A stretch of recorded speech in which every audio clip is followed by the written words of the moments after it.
Recent chapters gave us a lot of information about the One Piece world, and now we can connect some dots. I believe we can predict many things like who Vegapunk's mentor was, what are Enel's future plans, and more. In order to understand why I think that Enel will have a clone army, we have to start with his cover story. Many people don't know about Enel's cover stories, but it is one of the most important arcs in the whole anime. Enel's Great Space Operations is the 9th miniseries created after the events of the Skypiea arc. After his defeat by Luffy, Enel heads off to Fairyverse, which turns out to be the moon. Here, Enel encounters a group of small robots known as automata, as well as a vicious group of space pirates. After a series of events, Enel's Goro Goro no Mi powers wind up activating not only all of the automata, but their city as well, and the self-proclaimed god discovers his true roots. Enel studies a series of wall paintings and realizes that the original Burkans, his ancestors, came from the moon. Looking around, Enel sees endless followers and an enormous amount of Verth, and ultimately decides that the Fairyverse was everything that he had ever wanted. In this cover story, we meet a scientist, Dr. Tsukimi, who was an extremely skilled roboticist. On Karakuri Island, Tsukimi constructed 4 wingless automata: Spacey, Cosmo, Galaxy, and Macro. One night, he and his automata were eating dumplings and watching the moon. When a giant explosion occurred on the moon, Tsukimi was so startled that he choked on a dumpling and died. Karakuri Island is also the birthplace of the genius Vegapunk.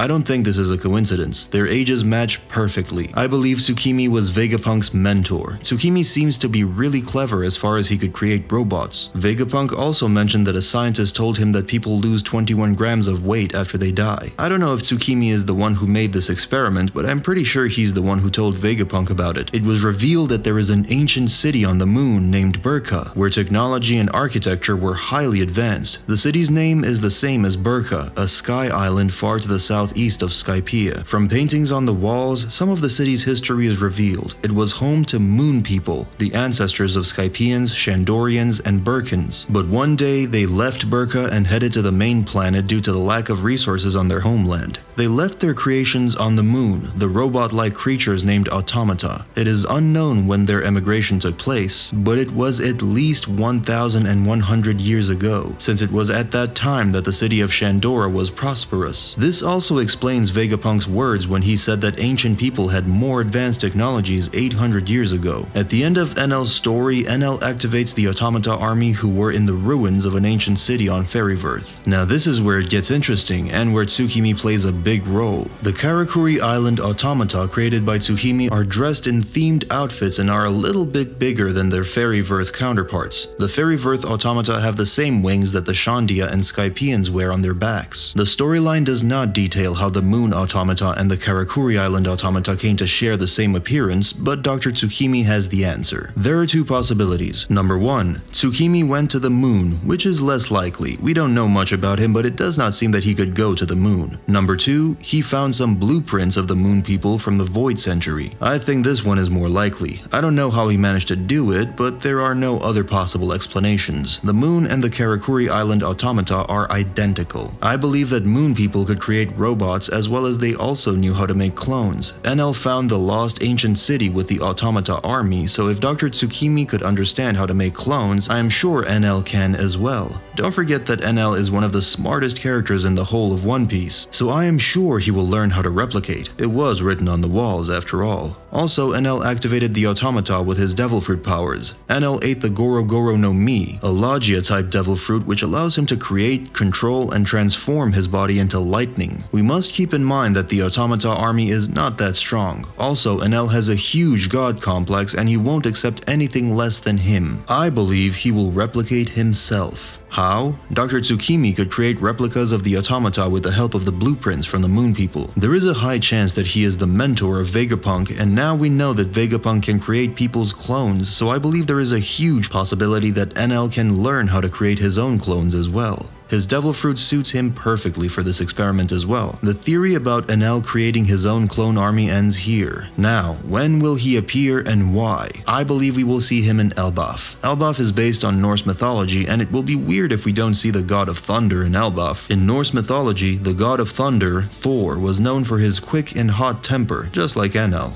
He vented his hot temper on giants, the main enemies of the gods, and we all know that Elbaf is an island where giants live, so it would be a perfect location for Enel to finally return. Another great reason is Eustace Kid. We know that Eustace Kid is in Elbaf. Kid ate the Jiki no Mi, a paramecia-type devil fruit that allows him to manipulate magnetic forces. He can attract and or repel metal objects as he pleases, and he can also create magnetic fields that allow him to arrange metal objects into various configurations and constructs.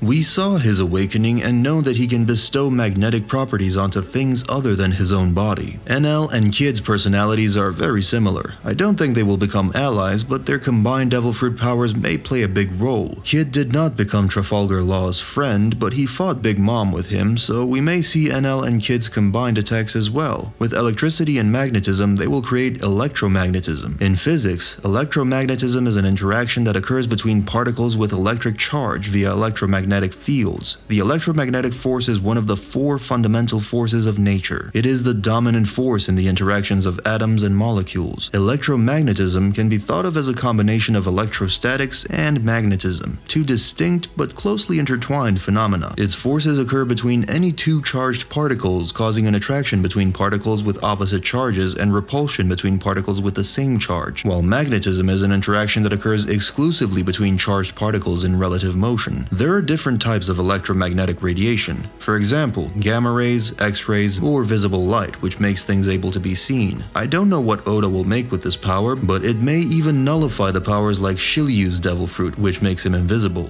There are a lot of possibilities, and it's all up to Oda. Enel and Eustace Kid's combined attacks would be amazing to witness. In conclusion, I think that Dr. Tsukimi is Vegapunk's mentor, or at least knows him. He somehow knows the secret of the moon, and he also learned how to create the automata and replicas. It's known that it is possible to create clones in the One Piece world, so due to all of this knowledge, I believe Enel will create his own clones, and he will have an army. Enel will return to Elbaf to fight the giants, and possibly combine his devil fruit powers with Eustace Kid's. That's it for today. Hope you enjoyed. Bye!